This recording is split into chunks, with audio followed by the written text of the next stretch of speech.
പരിസ്ഥിതിയെ സംരക്ഷിക്കണമെന്ന ഓർമ്മപ്പെടുത്തലുമായി ഇന്ന് ലോക പരിസ്ഥിതി ദിനം. പരിസ്ഥിതി സംരക്ഷണത്തിന് മഹത്തായ മാതൃകയാണ് തിരുവനന്തപുരം കേരള യൂണിവേഴ്സിറ്റി കാര്യവട്ടം ക്യാമ്പസിലുള്ളത്.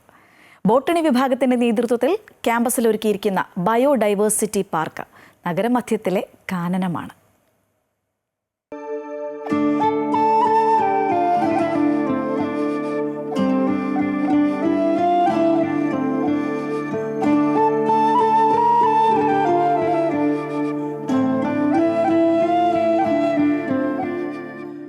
നഗരമധ്യത്തിൽ ശുദ്ധവായുവിന്റെ കലവറയാണ് കേരള യൂണിവേഴ്സിറ്റി കാര്യവട്ടം ക്യാമ്പസിലെ ബോട്ടണി ഡിപ്പാർട്ട്മെന്റിന് കീഴിലുള്ള ബയോഡൈവേഴ്സിറ്റി പാർക്ക്. ഏക്കർ കണക്കിന് വ്യാപിച്ചു കിടക്കുന്ന പാർക്ക് പരിസ്ഥിതിക്ക് യോജിച്ച രീതിയിലാണ് തയ്യാറാക്കിയിരിക്കുന്നത്.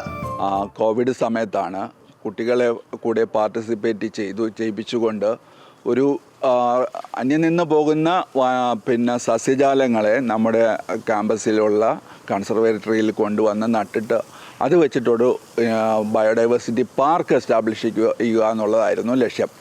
റെയറായിട്ടുള്ള ഒത്തിരിയധികം പ്ലാന്റുകൾ, കാവിലപ്പ പോലെയുള്ള പ്ലാന്റുകൾ ഇവിടെ കൊണ്ടുവന്ന് എസ്റ്റാബ്ലിഷ് ചെയ്തിട്ടുണ്ട്. ലങ്സ് ഓഫ് ദി സിറ്റി എന്ന് തന്നെ പറയാൻ പറ്റും. കാരണം വളരെ വലിയൊരു ഏരിയയിലാണ് ഇത്തരത്തിലുള്ള ഒരു കൺസർവേറ്ററി ഫോറസ്റ്റ് നമ്മൾ എസ്റ്റാബ്ലിഷ് ചെയ്തേക്കുന്നത്. മികച്ച പരിസ്ഥിതി പ്രവർത്തകനുള്ള പുരസ്കാരം നേടിയ ലോകപ്രശസ്ത സസ്യശാസ്ത്രജ്ഞൻ അക്കീര മിയാവാക്കി വികസിപ്പിച്ചെടുത്ത വനവൽക്കരണ രീതി മിയാവാക്കി ഫോറസ്റ്റും പാർക്കിനുള്ളിൽ തയ്യാറാക്കിയിട്ടുണ്ട്.